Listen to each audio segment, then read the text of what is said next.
welcome to One Topic, where we stick to one topic. My name is Greg Ross. What if that's how I actually spoke? You would be supported. I wouldn't know. Nobody would listen to the show. I would have never gotten on the radio. It's amazing that I got on in the first place with this voice. Your voice is not bad. It's just regular. I feel like my voice is pretty regular. It ain't regular. I'm lazy. I'm a lazy speaker. Well, I'm saying it's like a regular person's where maybe it is a little lazy, but somebody who's on air has like a blah, blah, blah, blah, blah, like they turn it on. In real life, I am a lazy speaker. I enunciate a bit more recording on the radio, whatever it may be. But I listen back and I still think, ugh. Really? What the fuck? Shut the fuck up. Just shut the fuck up. Anyway. That's so mean. Why? To tell yourself to shut the fuck up. It's a common occurrence. Yeah.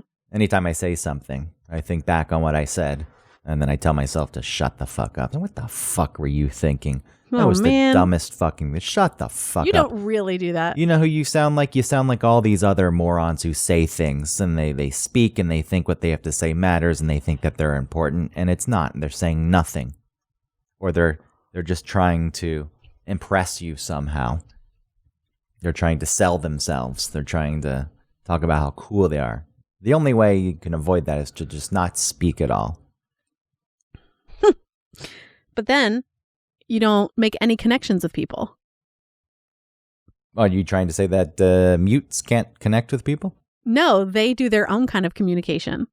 That's what we should all get into. What? The mute style of communication. No more speaking. Just, everyone shut up. No, because then it would be the same thing. People would be bragging or just communicating just to communicate. It'd be the same exact thing. They would just be non-vocal. I think that's preferable. Man, what a world. Post-verbal. What a wonderful world that would be. You're bad at talking. Yeah, see? Yeah. Wonderful.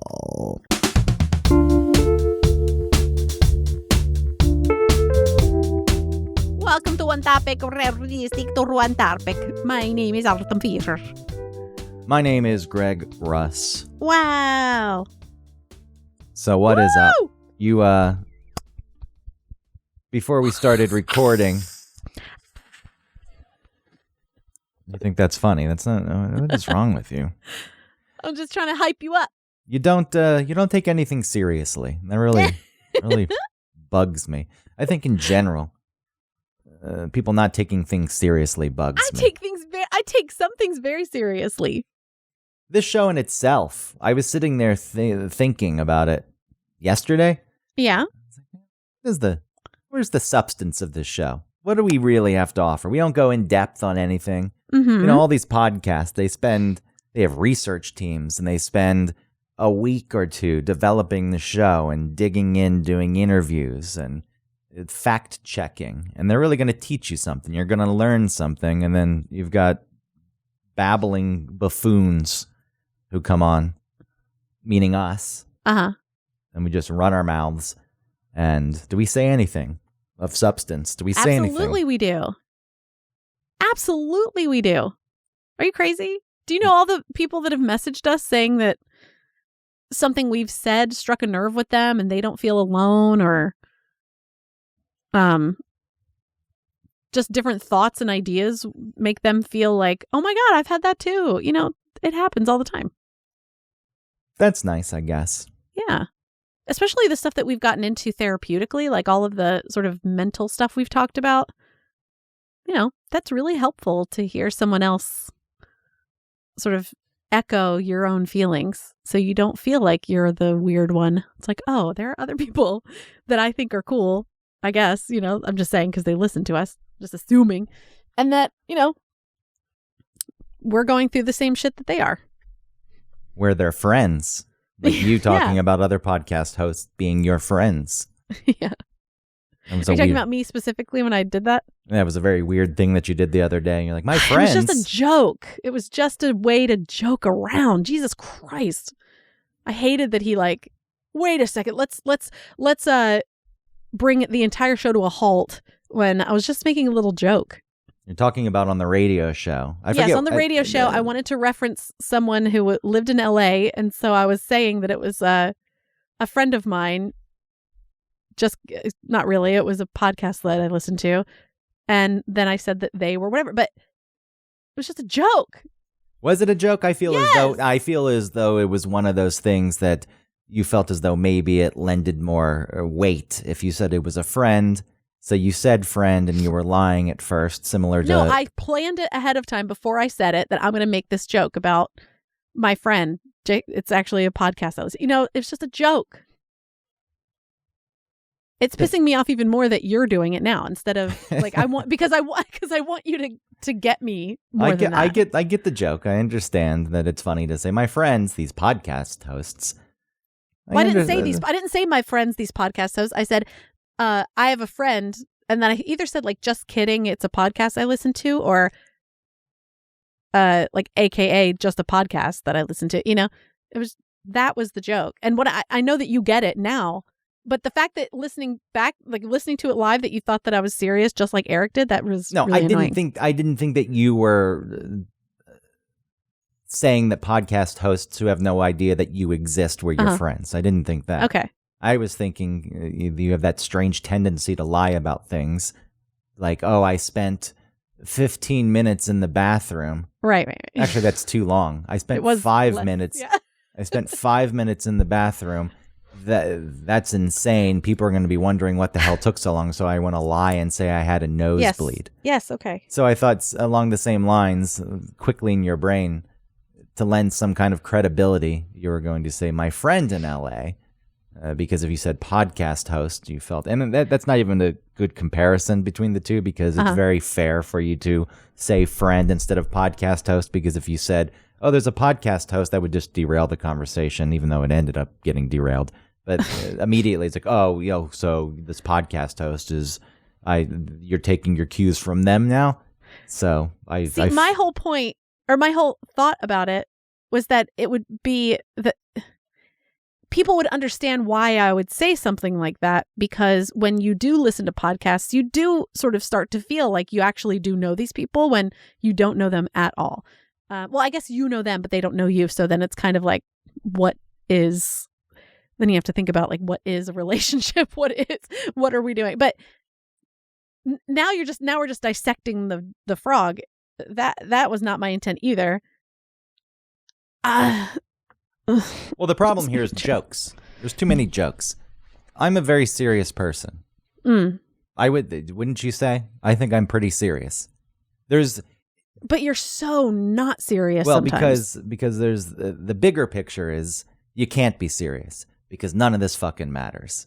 Our existence doesn't matter. The fact that we're here is a coincidence. It's insignificant. So when you're playing in that field, it's difficult to say that anything matters. So That's the foundation. And I think that's where some of this confusion comes into play, where it's like, you don't take anything seriously. It's like, well, I can't because that's my starting point. But when you step away from that, I think in my daily interactions and discussions, I'm a pretty serious person. And I think jokes in general annoy me. If you're going to see a stand-up comedian, that's different. That's the setting. That's the point of it. And good stand-ups are actually making points. A lot of it is opinion, and that's fine.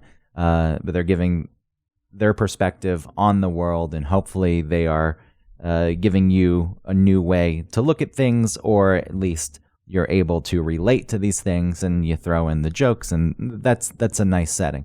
But I think in my daily approach to life, when I have conversations with people, I want them to be serious. I want to have serious conversations, and then within those conversations, you can have humor and lighthearted moments. But to me, jokes, when people are making jokes and that is their goal, it just fucking takes you away from any kind of point that's being made. I agree with that. That's a way to keep people at a distance a bit. And I think that's why I don't like jokes, because I do think that, let's just use the radio show. We could use our podcast too, but anything like this, I do want there to be levity. I want there to be humor. I want people to find themselves laughing, but I would rather the conversation be interesting and not completely empty and vapid at the expense of gotta get the jokes in there. Oh, I totally agree. I mean, that's what our show is we can, of course, I love the idea that our show is sort of serious and thoughtful, but then also dumb, like actual real life. I guess it is figuring out how to balance it, because everything is dumb, ultimately. Oh, yeah. Everything is dumb. Everything is fucking it's all dumb. a dog and pony show, which I don't even know where that comes from, but it's all like, See, then there's the flip side of it. Mirrors. There's the flip side of it where I hate people who take everything so fucking seriously. So what the hell am I doing? How do I fit into this? Because I do view myself as a pretty serious person in having conversations. I want to be earnest. I want to listen to people. I don't want to be dismissive. And even outside of that, if I'm having the conversation, I'd rather have the conversation, as I already stated, that digs a little deeper. And we're not going to get super deep into things because I don't have that kind of knowledge in my back pocket. I would have to do research. But you do about your own self, and you're willing to go there.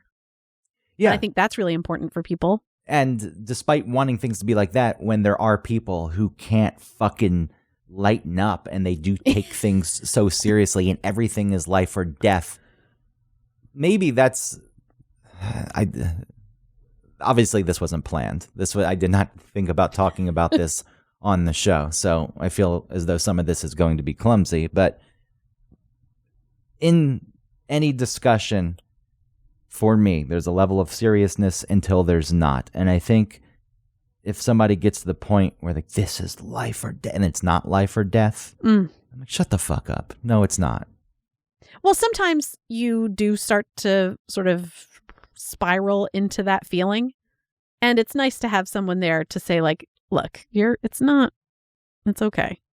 Because sometimes you need that perspective, sort of like a slap in the face, like, get yourself together. This is not life or death. But somebody who does that frequently, right, they got a problem. They got something deeper. The thing that they think is life or death is just distracting them from what's really going on, which is probably more serious, like life or death. If somebody's talking about cancer and they're really upset about it, and, yeah, that's fine. Yeah, that is life or death. But like, when I always think it's crazy when, like, sometimes you, but other people too, like when technology is just not working for them, you just start to like freak out and devolve and like sort of throw a fit, and to me, it's not just technology. It could be anything. It could be it could be anything. The train arriving late. Right. So stuff like that is the kind of thing that you're talking about, where it's like, it's not life or death. Like, roll with the punches. Get over it. It's okay. Well, that's neurosis. That's a level of... Right, and then where does neuroses come from? Neuroticism, where you are the center of everything. So when the train is late, it's like, fuck, how dare you do this to me? Yeah. I have places to go. I need to get here, and you are holding me up now. Fuck you. Yeah. Or, see, to me, it's like, yeah, I can be annoyed and, maybe anxious because I need to be somewhere on time. But then it's also like, well, there is literally nothing I can do about this, so I'm just going to be late. And that's just it. Well, you should have planned better. That's... Nah, see, I'm like, I planned as much as I could plan. I can't plan for every scenario. I'm not, I can't see the future. These instances that you're bringing up where I get angry at technology, it's not technology itself. It's the shitty computer that I have that, I bought it and it was a lemon and I decided not to return it. And I'm sure there's something else that you're thinking about, but the problem is I procrastinate to the point where it's like I have to join the show, or you and I set a time to start recording. And I know better, as I better get to the computer earlier because it's going to take longer. Or sometimes I do get there earlier and then something else goes wrong with it. Right. And it's, if I sat down 30 minutes prior and the same thing was happening, I'd feel a bit annoyed because it's like, why the fuck is this computer taking so long? This isn't that old of a computer. It never actually worked. And I can continue to spiral from there. Why did I keep it? Why did I not return it? All of it. But I'm not going to get as angry as when I'm up against the clock. And yet you know that that's going to happen. And so you procrastinate so that I think that you don't have to feel that feeling. But then the act of you procrastinating makes you feel it, like it makes you feel the feeling you're trying to avoid feeling. well, some of it's a show that's expected of me. Christina is usually in the living room when I'm setting up to do That is not a fun show. the radio show. Who likes that show? Nobody likes that show. And then I say, oh my God, don't do this to me. Don't do this to me. Are you fucking kidding me? And of course, the computer is going to pinwheel on me and not load programs because that's all it's ever done. And I feel as though the day wouldn't be complete unless, it's like having breakfast. People Stop expect it. See, now you're It's- making little jokes. It's part of and the... It's not. No, I'm being serious. I am being serious. You're being serious that you put on a show for someone in the room? I am being serious. That show is not fun. That is not an entertaining show. Well, you should ask Christina. Maybe she enjoys it. Maybe Well, does she? Maybe she would feel unsettled if that part of the day didn't happen. Maybe you should ask her how she's feeling about that and see what she says. If she were home, I would. I'd bring her up here now, but she went to Target or something. Yeah, get because she wanted to hand get out of soap. there in case you freaked out about the technology. Maybe I would be unsettled if that part of my... That and was then my you're point. Then you're getting into OCD, but it's like if I don't have No, this you routine... like it. You love this neuroses. You think it's something that makes you interesting when really it makes you fuck like you. How dare a you? dangerous How person dare to be you. around. No, how dare you prescribe that to me? It's something that I true. think makes it... Yeah, when I was 16, 17... Well, then why do you still do it? Why do you do it to yourself? Because it's built in. It is who I am. Well, fuck that. There's a Does point. it serve you? There's a point in time when who you are and these character traits. For a long time, like I don't like this. I don't like who I am. I'm an embarrassment. I want to hide. I want to be someone different. And then you say, you know what? Fuck it. I'm leaning in. I'm gonna overdo this. And Okay. and you have to sell yourself on yourself. So you say, this makes me interesting. And then as life continues, you realize, this doesn't fucking make me interesting. There's a lot of people like this. Uh-huh. None of those people are interesting. I'm not any different than anyone else. So, and then this goes back to what we were discussing to open the show. I shouldn't even fucking speak because there's nothing I can say. There's not a word that I can say that hasn't been said before, thought before. None of it's unique.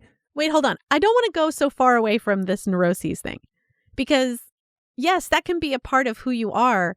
But if it's something that is not helpful and makes your life more difficult and makes the lives of the people around you more difficult or just tense or whatever, isn't that something that you think you could help change?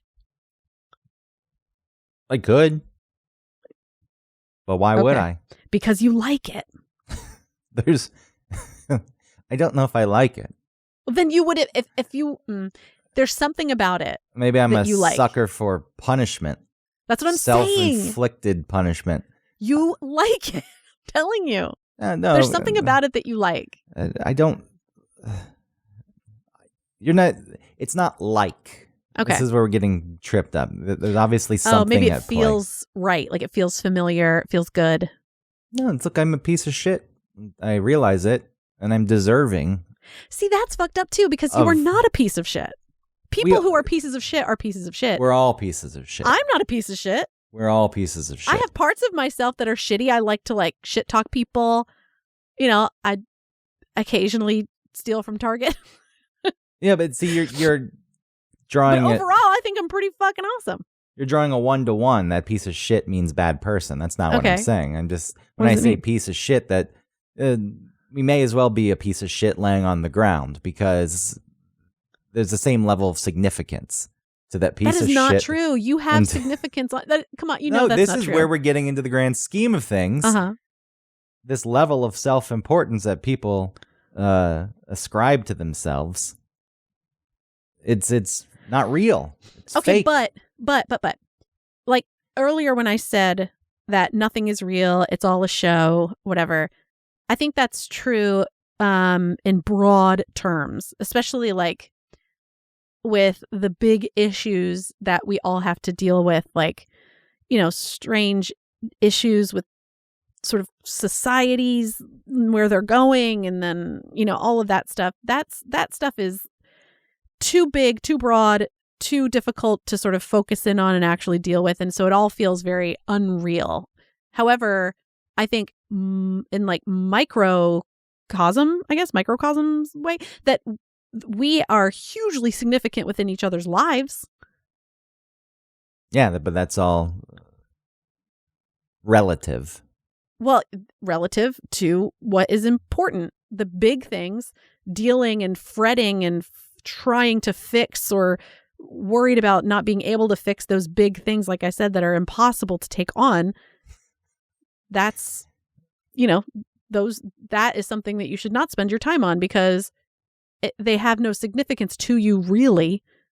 Or at least you have no impact on it. It's really difficult to make an impact on that. And so in these smaller circles, I think those are the places where you have to build and, you know, pay attention and not be pieces of shit. You're not a piece of shit on the floor. You are a very important lamp in the room. This whole thing is very confusing. And it's because a lot of these boundaries that I've drawn, these rules that I've set, they are in conflict of one another, because big picture, nothing serious. Everything's a fucking joke.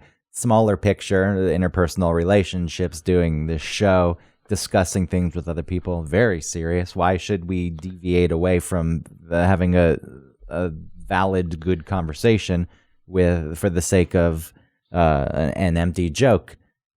So that in itself gets confusing. The whole thing we're talking about, where you think that I like spiraling, and I don't necessarily like it, but I'm a sucker for self-punishment.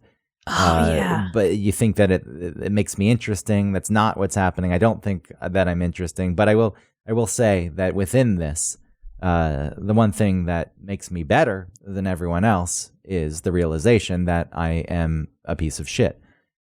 Many people, No. so many people have the inability to realize that they don't matter that much. Okay. That You've got to take piece of shit out of the phrasing. True genius lies in realizing you're a piece of shit.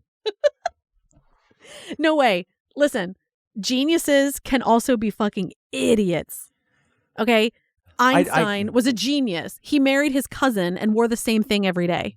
And he was kind of a dickhead. Well, he's got an ego. All these people have egos. Right. So what I'm saying is, I would rather be savvy and clever and smart across the board than be really good and like an expert genius level at one thing.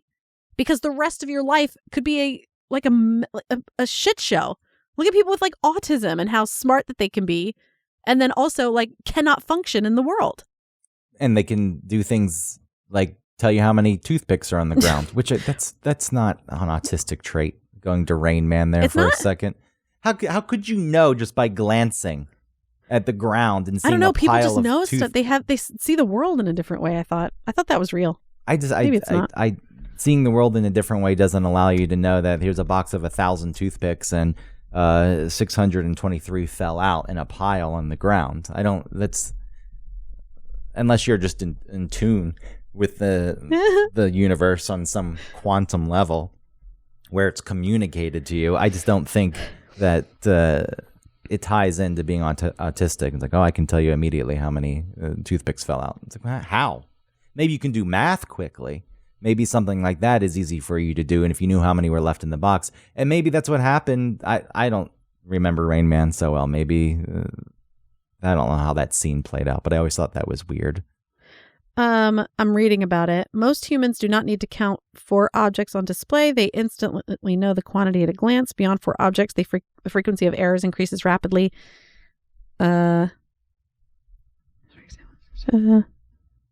97X. Some savants are able to spontaneously estimate the number of objects in a large group, but even Kim Peek, who was the inspiration for the character Rain Man, could not reliably estimate 246 toothpicks scattered on the floor. Autistic savant twins John and Michael saw a box of matches spill on the floor and simultaneously said 111, followed by 37.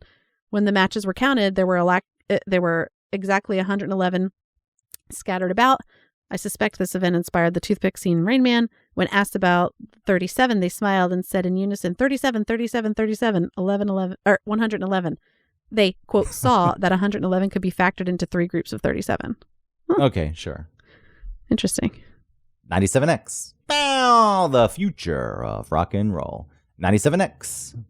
Bow, the future of rock and roll. Of rock and roll. I do that. I do that constantly. Just the other day I was doing that. You're a savant. And over. And sometimes I mean I don't want to make any claims. Sometimes I wonder if there's a spectrum. Maybe I'm a little bit on, just like the teeniest part. Mm-hmm. But I don't know. And I'm not trying to hijack something. The reason for hesitation there is like everybody wants some kind of label these days. Uh-huh. Because it sets them apart. Because apparently just being what is considered normal, and I can understand the problem saying that's normal, that's not normal. So, right.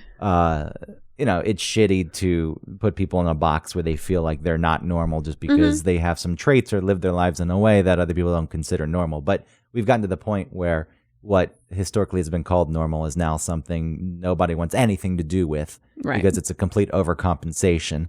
And so they all look for labels, some kind of fucking label. And me saying maybe if there's a spectrum for autism, maybe I'm on it just a little bit. And I didn't really want to say that because I feel like there are people probably out there who wish for nothing more. They want to be neurodivergent. Oh, I know. But hopefully people that are listening to our show are not that lame. What? There's a lot of people like that now, though. I love the ideas too. Like I took a test on TikTok and I found out I'm ADHD. I'm like, shut up. No, you didn't. I mean, these tests. Oh, and these tests are so dumb. That at some point in my life, do you struggle with, doing things you don't want to do? You're like, yes, that's me. Oh my God. Well, when I got a prescription from Vyvanse, it was pretty much that. I had a job that I didn't like. I was promotions coordinator at the radio station here in New York. I never wanted to work in fucking promotions. I just needed to make some money, and it didn't pay a lot. It paid $28 fucking $1,000 a year. Can you believe that shit? In New York? I doubled my money because I was on the air also on the weekends, and that was union. So but somebody would have taken that job and had no other job. And the thing is, what they'll tell you is, you don't want it, somebody else will take it. I know. I heard you disappear. That's well, why I was just drinking water. Sorry. Well, I could tell that the mic. Oh, okay. Sorry. I didn't know if that you dropped off or what. But I'm sorry, I was drinking water. I didn't want to make noise. But yeah, somebody else. Yeah, you're right. Somebody else will take it. But fuck you to exploit that. That is disgusting to me. And when I quit that job because I hated it so much, this was the Neil deGrasse Tyson story, which at the time he was cool and I really liked him. And he was speaking at the Natural History Museum where he worked. And I left work to go see him speak, and I didn't tell my boss. And I got off the train, and there was a text message from her. She's like, "You left work? Where did you go? You didn't tell me." And I said, "I'm going to see Neil deGrasse Tyson speak, and quite frankly, it's more important than this job." And that was also, bitch, what are you, my parents? Like, do you need something? What do you need? Yeah, I mean, all up in my shit. I didn't sneak out of the office. I left because I'm an adult. I'm allowed to leave. I also did suck at that job because I was not interested in it. I did not care. You had to be pretty organized, which I am not. And when I went to the doctor, the psychiatrist, and I can't focus at work. Oh, yeah? Yeah, I can't. Do you ever have thoughts of self-harm? No. Okay, here you go. Here's a prescription. What is Vyvanse? What does it do? It's for ADHD. It's similar. Did it help you? It's similar to Adderall, except hell yeah. except it's I don't know if there's a ceiling, an effect ceiling to it. But it has to be processed by your liver before it does anything. So Adderall, that and it's you snort it, you get high.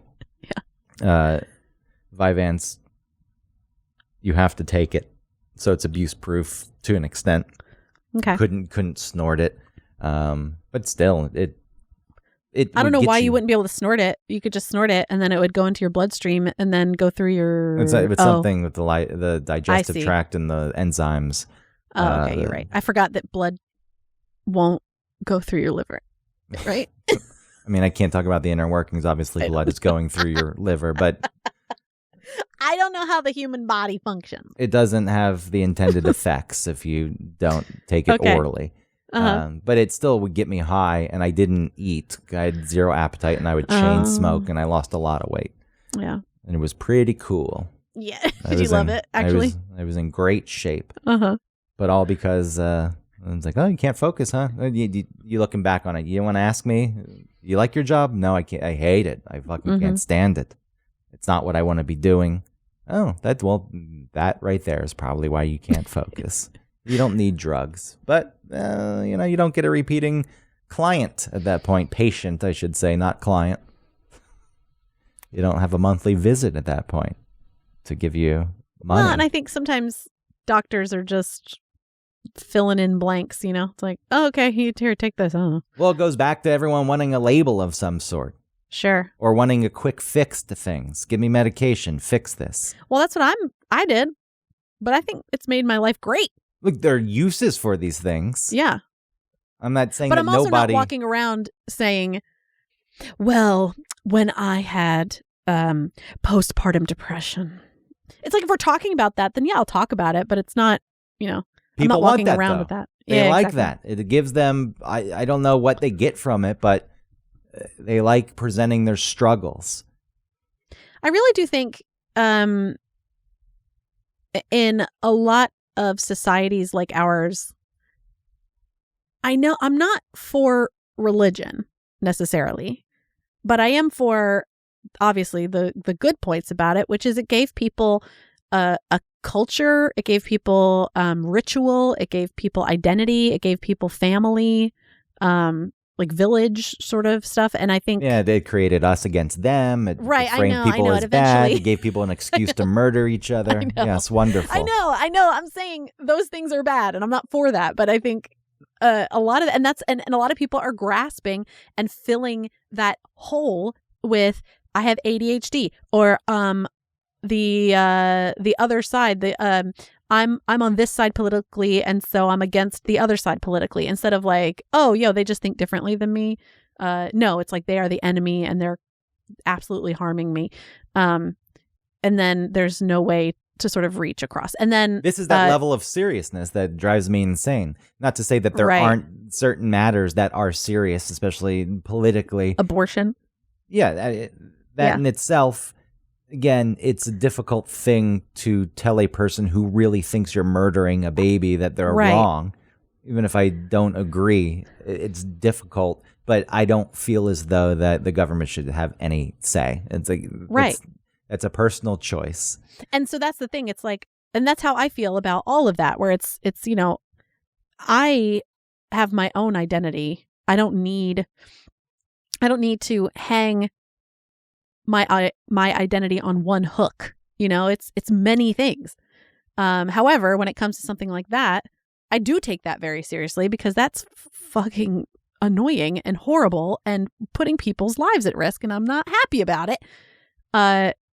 However, if there was like a march right outside my street, I wouldn't go to it because I just don't want to participate. I mean, even like there was like a gay pride little thing in our neighborhood a couple weeks ago, and I was just not interested in participating. Well, it's more of a celebration at this point. And also you're right. And then also it is so many like, I love gay people. Oh my God, you're gay. And it's like, gay people are also assholes. Gay people are thieves. Gay people are friends. Well, gay people are neighbors. Gay Yeah, people the are. way you're phrasing. It's like, But no, I'm just saying it's like I know what you're saying. like It's just straight people who don't know anyone who's gay are out there like acting, they've watched RuPaul Drag Race and they think they're an ally. I'm just saying it's a little bit of like putting people up on a pedestal and like making them into caricatures of a person instead of just people. People are so desperate for identity that Yes. all of this becomes identity. People have a very hard time realizing that they're not that special. I don't know why. To me, it's okay. But maybe there's a process involved. Maybe we go into life thinking that we're different. And I do think before internet, social media, and this is not me setting it up to shit on it. I'm just saying that you were a little more isolated. You interacted with the people that you saw, and you would hear things secondhand, or you could read about things, but it wasn't so in your face. And the moment everything started coming out, people presenting themselves for who they are on the internet, the weirdness of humanity, you could see. It's like, oh, there's a lot of people similar to me. None of this is that special. And I think that bothered a lot of people. Are you talking about yourself a little bit? Because anytime that you hear someone enjoying something that you feel is like very niche for you, you get like mad. When I said there's a process involved, I think you go through life, you feel weird. Like I felt weird. I'll just speak like people labeled me weird. I don't even know why. It's like I'm just living my life. I don't think I'm that strange, and I really don't think I'm that strange. But there was OCD.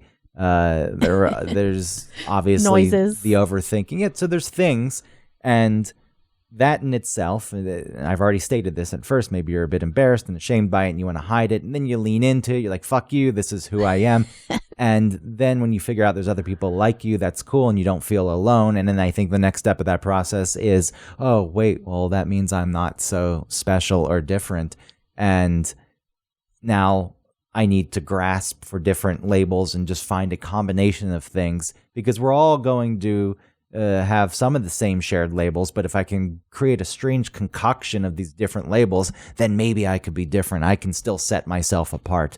And that seems to be the motivation of a lot of people. And in general, ego. I think I'm at the point where when I say I'm a piece of shit, when you realize you're a piece of shit, that's the first step in being smarter and better than everyone else. But it's really, there's an attempt to, I don't want to destroy my ego. It's like move outside of my ego, which is impossible to do it 100%. But a lot of my motivation is, how can I step out away from my ego? I don't know what my ego is. Like, what is my ego? How does it manifest? Is this rhetorical, or you're asking me? I'm asking you. Is your ego like when you expect the train to not be late because you need that train? I mean, that's certainly ego. There's a self-importance that's placed on my being in existence. And how dare the train be late? It's fucking me over. Well, it's also fucking everyone else over. And then look, this is an exercise in futility. Probably. I don't think there's any way to fully separate yourself. Because even if you removed yourself from society and you didn't talk to anyone, that's still your ego driving it, because somewhere inside there's going to be the thought, well, I'm living differently than most people. I'm doing this in a way. I'm the only one who has figured out how to escape all the shit that I say that I hate and not be the people I say that I hate. But then you're still putting yourself up on a pedestal in a way. I mean, if I did something, it's like, and I've got it figured out. Right. I did. So, is it a waste of energy and time? Yes. I don't know why I'm stumped. Like, how does your ego play out? I think it's just a million different ways. Yeah. There's no way to really describe how it plays out. I don't fucking know. I just think I am awesome and don't have this problem. Is that my ego? Well, there's strange character traits that people really become proud of too. Uh-huh. And I don't know if Christina will get angry at me for this, and she's always said, I'm late to things. Uh-huh. And it's like, why wouldn't you just try to fix that and not be late to things? Why wouldn't you put in the effort to go a little bit earlier so you're not late? And it's like, that's who I am.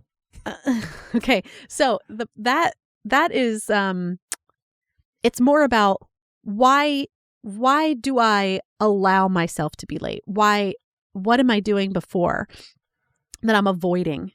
I think that's what you look at, because just saying, well, just be proactive and think about it ahead of time. That's like saying, oh, if you're depressed, go outside and take a walk. It's like, oh, it's not always going to happen.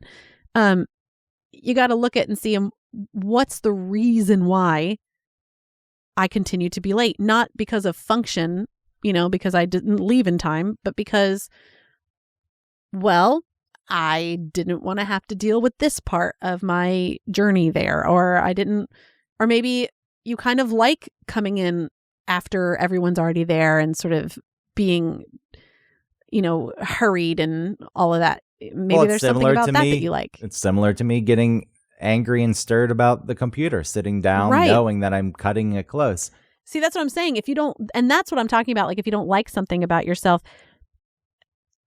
and it's something that is impeding your happiness or negatively affecting the people around you, I think it's something worth looking into.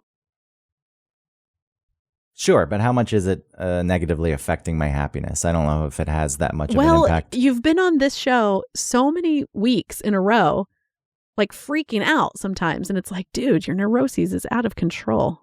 When? Every week. Oh, because I was vulnerable enough to play you a clip of me yelling at the computer because I started a recording? Well, that's not and new. now you're using it against me and throwing it in my face? You wouldn't have even heard that. That was me sitting here alone. I know. You don't have to play it for me. I know it exists. You don't have to give me evidence. I know it's there. And I'm saying it sounds difficult. Well, it makes me like, I want things better for you. If it's good for your mental health, if it affects other people negatively aside, something with you, the weird, I don't like to read. Why? Why is that a thing? Why is that something you still lean into? I do that. No. What I say on the show, what I say on the show is a different thing. You like it somewhere. Yeah, on the show. There. Well, it's part of the joke where it's like, I don't know how to read. No, not knowing how to read. There's a little bit of pride in the fact that you don't read. Like, I love that you do this a lot where you say that I have pride in things. I don't. I'm just able to laugh at that and say like, Jesus, I really don't read. It's wild. I don't. But you're at the point where I feel like I don't know anything about like the globe. Like I don't know where some countries are. I do now a little bit because I looked into that. I feel like you won't read because you have to maintain that part. That's not true. I'm trying to read Cold Mountain. What is that? I took it out from the library and then I saw it in a free little library in my neighborhood, and so I returned the library book, and now I have Cold Mountain, and I'm struggling. It's hard. Like I got to page 40. I'm looking up Cold Mountain. I have no clue. Oh, Civil War stuff. Yeah, it's interesting. Is it? I mean, it's all right. Shares several similarities with Homer's Odyssey. Mm-hmm. I get that. There are a lot of like, so far it's like different characters going through those people's little minds and journeys. Well, I'm glad that you're reading, but that is that's a thing, and we can make it a bit more generalized. But people do things like that. Like that's who I don't read, and it gets to the point where maybe a person's interested in reading, but they say, "But that's my thing." I don't do that. I don't know about before, but I know that if I say like, "Well, I just don't do that," I won't. I'm nothing's set in stone. It's like, well, maybe that'll change. We all grasp for these things that set us apart and make up who we are, and sometimes very strange things come into play. I think one of the things that I try and set myself apart from is looking like a mom who's given up. That's something I am proud about. Well, if you're talking about what's good for your health, I think Well, there's that. But I also just mean like, okay, if I go to the pool, I'm not wearing a black bathing suit. I'm not wearing a bathing suit that has a skirt. I'm not wearing a bathing suit that has a puffy top because I'm like, my tummy. Like, I don't give a fuck. You know? And that stuff like that. I'm not going to look like those moms. I'm not going to look insecure like that. I refuse. Then that's a way to say that you're better than those moms, which there's nothing wrong with. Like, I'm not. And again, I'm fine with being. Maybe that's not a very like cool way to be, but I do feel better than them. Who cares? I'm not trying to make a point that it's not a cool way to be or it's a bad thing. Everyone is doing that in a million little different ways. Right, but my point is that I don't judge myself for that. I'm like, yeah, that is part of my personality. Like, I do, and that is why I do that, is because I don't want to be that. And the people that do that, like, that sucks for them. Don't do that. I'm better than you. I'd say all of that is good to an extent, on any level. If you're seeing behaviors, especially that aren't good, if they do affect people negatively, and to make an effort there, and then to say that you're better because you were able to do this thing that who cares? But also, like, those people that are doing those things I just mentioned, they're uncomfortable. And honestly, I just want them to say fuck it and show whatever they want to show, and nobody gives a shit except for them. And I want them to feel that sort of freedom and, you know, all of that. But, and that's, I do think that my way of thinking is better. That, of course it is. Then somebody like, no, you should feel insecure about your body. No, you should hide that. People don't want to see that. No, that's a shitty way to think. That's a shitty way to think about yourself and to think about others. So if you think that way, I think you're wrong. Ultimately, I want to escape any kind of behavior that is part of the rat race. Trying to set myself apart, but then you can't escape it. Like, it is absolutely impossible to escape it, because just by saying I don't want to participate in the rat race, I do feel as though that I am above other people, because I have the self-awareness to say I don't. So it's like, it would be nice if we could just put everything aside and say, none of this matters. We're here for a short amount of time. It's not that big of a deal. I don't need to be different. I don't need to be better. But for whatever fucking reason, those are our motivations. And it's gotten to the point with a lot of people that the behaviors and the labels and the decisions are extreme. See, we've gotten to the end where all the little things that you thought you could say make you who you are have been shown to not be that original. So you had to take the next step and get a little more extreme, and then a little more extreme. And a lot of people are playing in that arena at this point. I agree, but I think people should not do that. They should focus on themselves, and not to say like only focus on yourself and be self-centered. No, but focus on what you're doing and how you feel about it. And if you feel good about it, then okay. If that's negative for others, look into that and see what that means. If it's fine, then continue. And don't compare yourself to other people. And I think trying to be the this sounds so like after school special. Trying to be the best you is the most beneficial that you can be to your micro universe, and then overall the macro universe that you live in. So you're saying a lot of these behaviors, and they are detrimental, but people are acting against their own self-interest and the interest of people they care and love about in an effort to somehow set themselves apart. But this is the interesting thing, is like people really have themselves convinced that they're acting in the best interest of other people. And politics in general, I don't want to get too deep into it, but identity politics, I know that the term's been thrown around and beaten to death, but that is what it has become. Like people's political stances have become their identity. And within that, people have been able to fool themselves into saying that they're doing what's best for society as a whole. And that one's really hard to break out of. I would argue that, you talked about earlier if there was some kind of march or protest that happened and you wouldn't join it. At this point, there really isn't a point, because if you're trying to get something changed politically, there's the people who already agree with you and the politicians who already agree with you, and your march isn't calling attention to anything that they don't already agree with, and the other side is never going to listen or care, because the people who they represent expect them to dig in their heels. So it is pointless.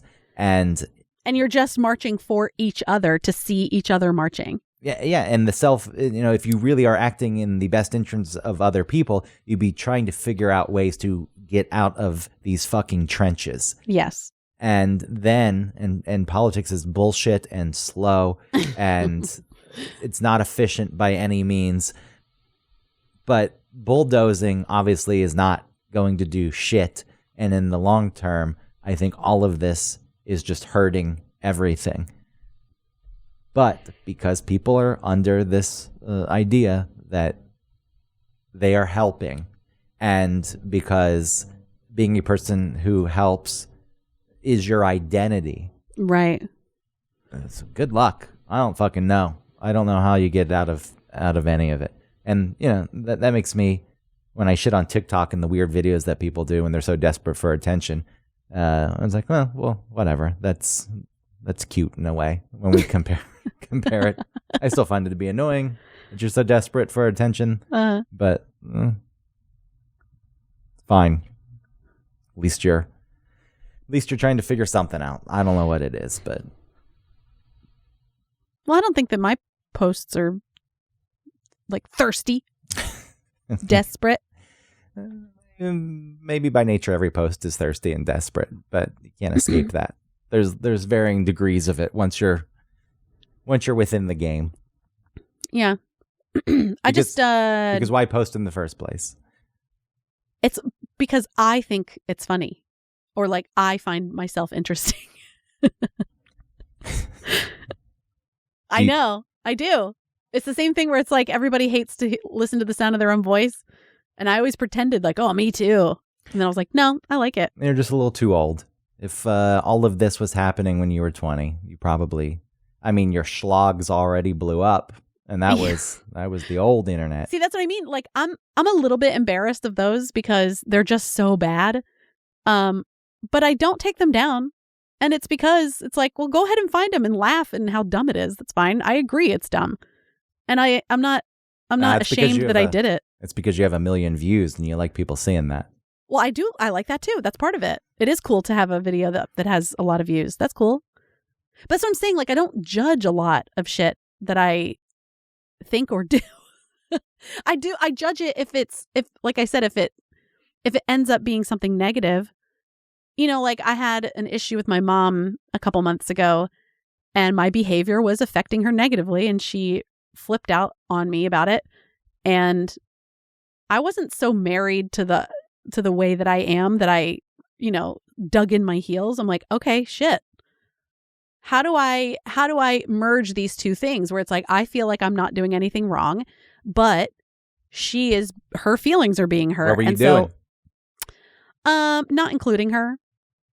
It was both. It was like me maybe avoiding dealing with her. When I say dealing, I mean like really like working on our relationship and stuff like that. And I think for her, she was trying too hard, like not to bother me. And so things I was doing or saying were actually hurting her feelings, and she would never tell me. So Until she like- did. And well, blew- until blew boy up. shit did she. But honestly, that's fine.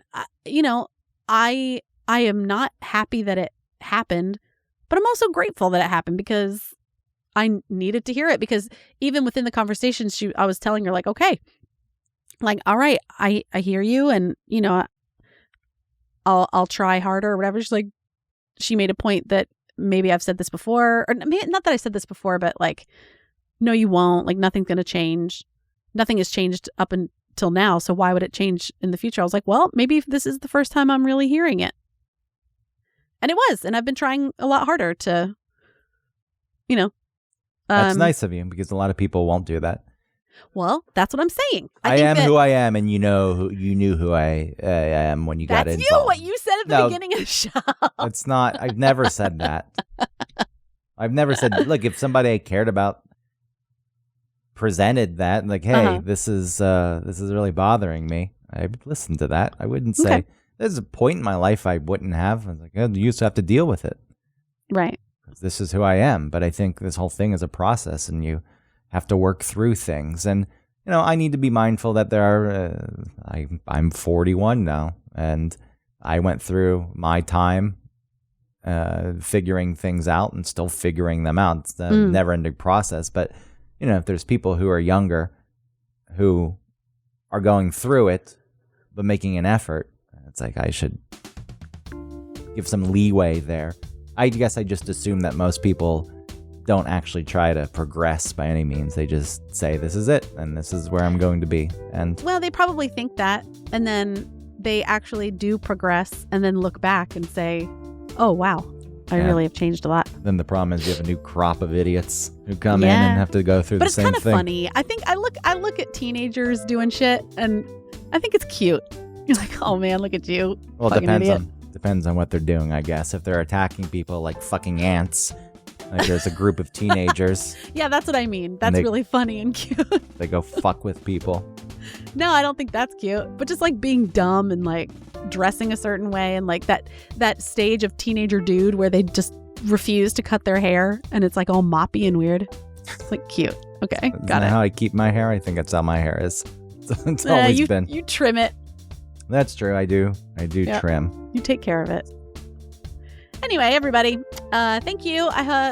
This was unexpectedly interesting and deep convo we had. I'm very happy we did it. I hope you're happy too. Love you. Okay, bye.